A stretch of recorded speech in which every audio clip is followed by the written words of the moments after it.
जय Shri Mahakal friends, welcome back to my channel. मैं हूं न्यूमेरो अतुल। फ्रेंड्स, आज बात करेंगे कुंडली के 4th हाउस के बारे में और जानेंगे कि जब केतु 4th हाउस में प्लेस हो जाते हैं तो वो हमें किस तरह के रिजल्ट्स वहां पर देते हैं। फ्रेंड्स, कुंडली का 4th हाउस यानी कि सुख भाव, भूमि वाहन का सुख भी 4th हाउस से देखा जाता है। आपकी मदर से आपका रिलेशनशिप कैसा है वो भी 4th हाउस से देखा जाता है।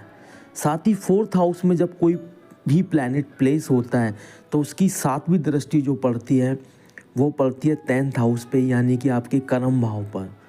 तो 4th हाउस में जो प्लैनेट बैठता है वो आपके कर्म को भी प्रभावित करता है, आपके प्रोफेशन को भी प्रभावित करता है। साथ ही 4th हाउस से यूनिवर्स का जो ब्रह्मांड का जो रिस्पॉन्स है आपकी क्रियाओं पे उसको भी देखा जाता है। इन शॉर्ट कि जो लोकप्रियता होती है, आप कोई काम करते हैं तो आपको उसमें लोकप्रियता मिलेगी या नहीं मिलेगी, ये भी 4th हाउस से देखा जाता है। पब्लिक का प्यार, जनता का प्यार आपको मिलेगा या नहीं मिलेगा, सोसाइटी से मान सम्मान आपको मिलेगा या नहीं मिलेगा, फैमिली में मान सम्मान और प्रेम इसने आपको मिलेगा या नहीं मिलेगा, इन सब चीज़ों को भी 4th हाउस से देखा जाता है। जब केतु 4th हाउस में प्लेस होते हैं तो सबसे पहले 4th हाउस माँ का घर है, यानी कि हमारे परिवार का, हमारी फैमिली का घर है। तो हमेशा ऐसे व्यक्तियों को इनके माँ का बहुत ज़्यादा प्यार मिलता है, माँ के सबसे चहीते होते हैं। जो भी ये अपनी माँ से डिमांड करते हैं, माँ इनकी हर डिमांड को पूरी करती है। तो माँ के साथ, फैमिली के और लोगों के साथ एक इमोशनल स्ट्रॉन्ग बॉन्डिंग होती है।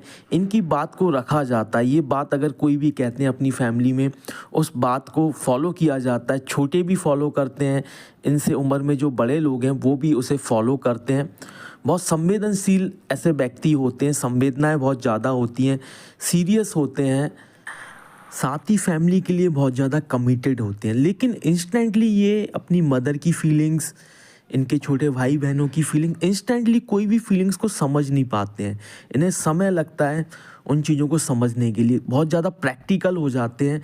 जब 4th हाउस में केतु किसी भी व्यक्ति की कुंडली में होगा तो वो व्यक्ति बहुत ज़्यादा प्रैक्टिकल होता है। आप उसे जुबान से कोई भी बात कहेंगे, कितनी भी इमोशनल बात कहें, जज्बाती बात कहें, लेकिन जब तक वो प्रैक्टिकली उस चीज़ को फील नहीं करेंगे उस पर भरोसा नहीं करते हैं। तो फीलिंग, इमोशंस को समझने के लिए थोड़ा सा टाइम लेते हैं। यहाँ बैठे केतु की 5वीं दृष्टि पड़ती है 8th हाउस पे, जो कि एक रहस्यमयी भाव है, गुप्त भाव है।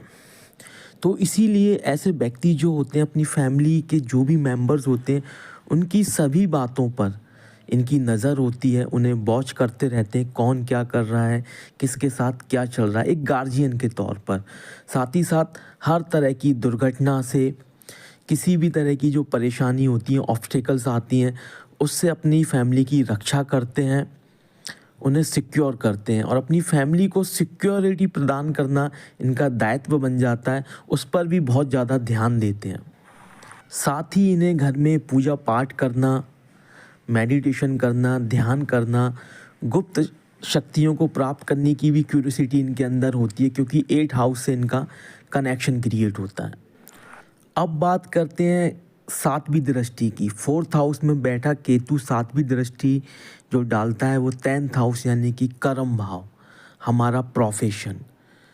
और इनकी जो दृष्टि होती है जो 10th हाउस पे इतनी इम्पॉर्टेंट होती है, जो इनको बहुत ज़्यादा महान बना देती है, लोकप्रिय बना देती है। उसका कारण है कि ये जो भी काम करते हैं वो एथिक्स पे करते हैं, नैतिकता के आधार पर करते हैं। गलत काम करना इनको बिल्कुल पसंद नहीं होता। जिस भी काम को करने का जो नियम बना हुआ है उस नियम को ही फॉलो करते हैं। इसीलिए थोड़ी सी इनकी जो वर्किंग स्टाइल होती है वो थोड़ी सी स्लो हो जाती है। केतु की दृष्टि जब भी 10th हाउस पे पड़ती है तो व्यक्ति का जो काम करने का तरीका हो जाता है वो थोड़ा सा स्लो हो जाता है। काम करने का तरीका ज़रूर स्लो होता है, लेकिन बेनिफिट मिलता है वो ये होता है कि slow and study win the race. क्योंकि इनके जो एफर्ट्स होते हैं वो कंसिस्टेंट होते हैं, निरंतर प्रयास करते रहते हैं। बस स्पीड भले स्लो हो लेकिन प्रयास इनके रेगुलर होते रहते हैं। कोई भी काम करते हैं नैतिकता के आधार पर करते हैं, बहुत सोच समझ कर करते हैं। कोई भी ऐसा काम नहीं करते हैं जिसमें दूसरे को परेशानी हो, दूसरे को तकलीफ हो। पहले एनालाइज करते हैं सारी पॉसिबिलिटीज़ को, फिर एफर्ट करते हैं। तो इसीलिए ऐसे व्यक्ति जो होते हैं बहुत महान व्यक्तित्व बन जाते हैं, एक ट्रेंड सेट कर देते हैं। कोई भी काम करते हैं तो उसके बाद फिर लोग इन्हें फॉलो करते हैं कि इस काम को करने का तरीका ये होना चाहिए। तो बहुत सारे इनके फॉलोअर्स बन जाते हैं, ट्रेंड सेटर होते हैं एक तरीके से। जैसा कि हम सभी जानते हैं कि केतु एक मिस्टीरियस प्लैनेट है और केतु का सीधा कनेक्शन हमारे सबकॉन्शियस माइंड से होता है, हमारी सेंस पावर से होता है। तो इसीलिए जब भी कोई काम करते हैं सारी पॉसिबिलिटीज़ इन्हें दिख रही हैं, लेकिन जब तक इनका सेंस नहीं कहेगा, जब तक ये उस काम को करेंगे ही नहीं। ये कहीं ना कहीं एक थोड़ा सा माइनस पॉइंट भी है और अगर देखा जाए तो प्लस पॉइंट भी है कि जो सेंस पावर पे बहुत ज़्यादा डिपेंड होते हैं।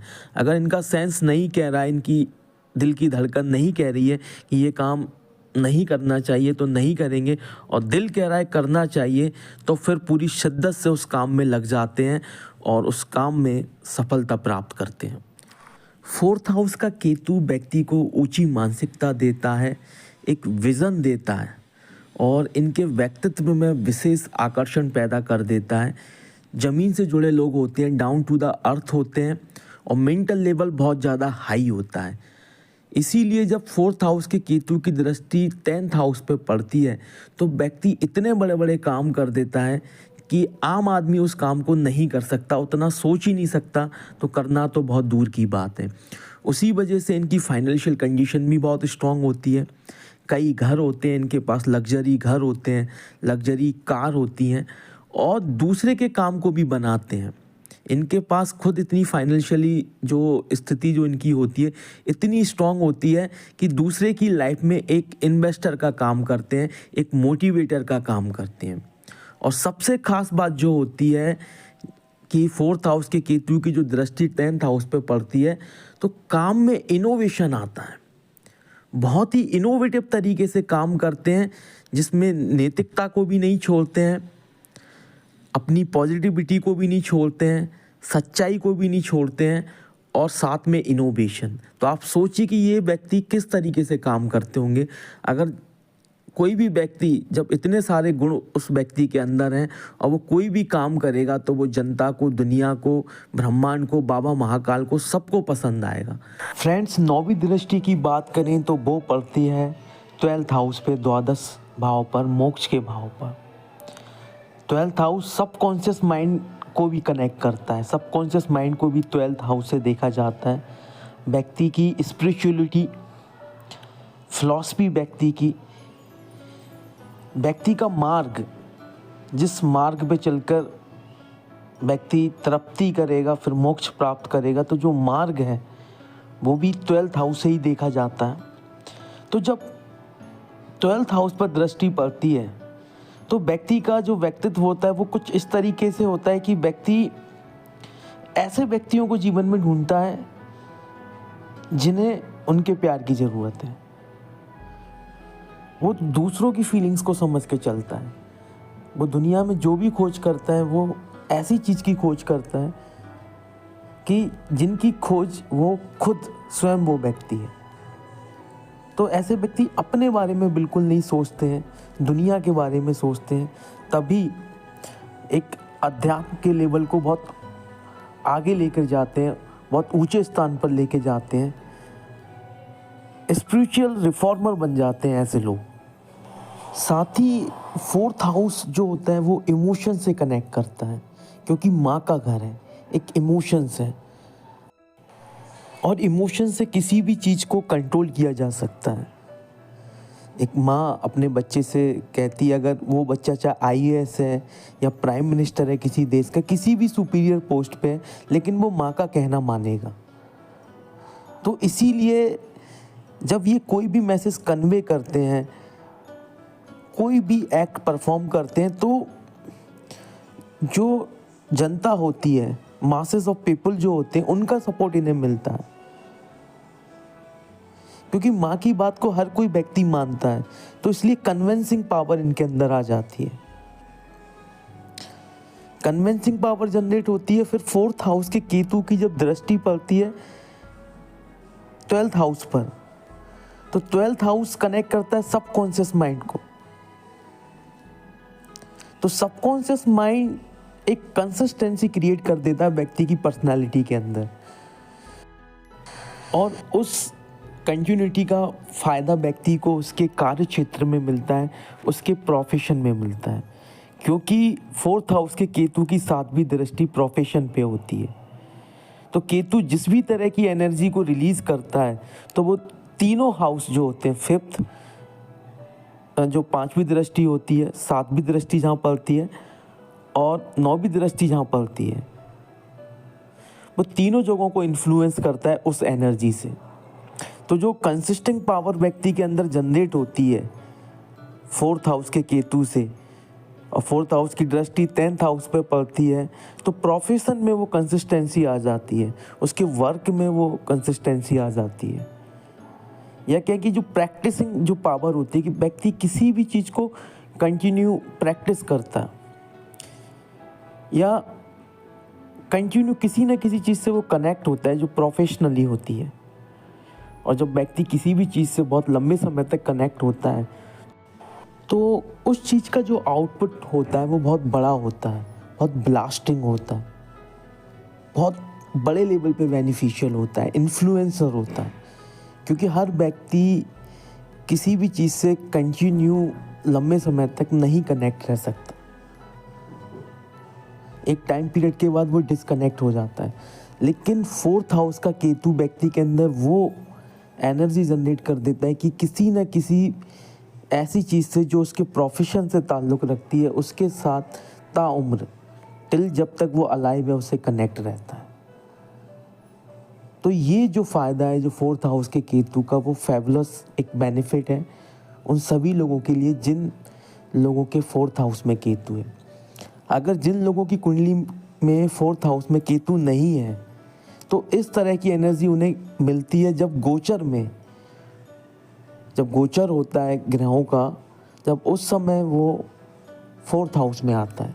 राशि कोई भी हो, गोचर के दौरान अगर केतु आपके फोर्थ हाउस में प्लेस होता है तो इसी तरह की एनर्जी आपको भी मिलती है। तो उस समय कई लोगों के प्रोफेशन में एक चेंज आता है, वो बहुत कंटिन्यू किसी चीज़ से कनेक्ट हो जाते हैं, वो यही टाइम पीरियड होता है और ताउम्र फिर उससे डिस्कनेक्ट नहीं होते। तो फोर्थ हाउस के केतु की जो कनेक्टिविटी होती है वो बहुत सॉलिड होती है, इसीलिए ये लोकप्रियता देता है। फोर्थ हाउस में केतु है, अगर उसकी डिग्री अच्छी है और किसी अगर पॉजिटिव प्लैनेट से अगर उस पर दृष्टि पड़ रही है तो फिर कहना ही क्या। सो फ्रेंड्स, मैं अब अपनी वाणी को विराम देता हूँ और आशा करता हूँ, उम्मीद करता हूँ कि जो इन्फॉर्मेशन मैंने आपको दी है आप उस इन्फॉर्मेशन को इस वर्ल्ड में स्प्रेड करेंगे, वीडियो को लाइक शेयर और चैनल को सब्सक्राइब करेंगे। सो फ्रेंड्स, मिलते हैं नेक्स्ट वीडियो में। Till then good bye and जय श्री महाकाल।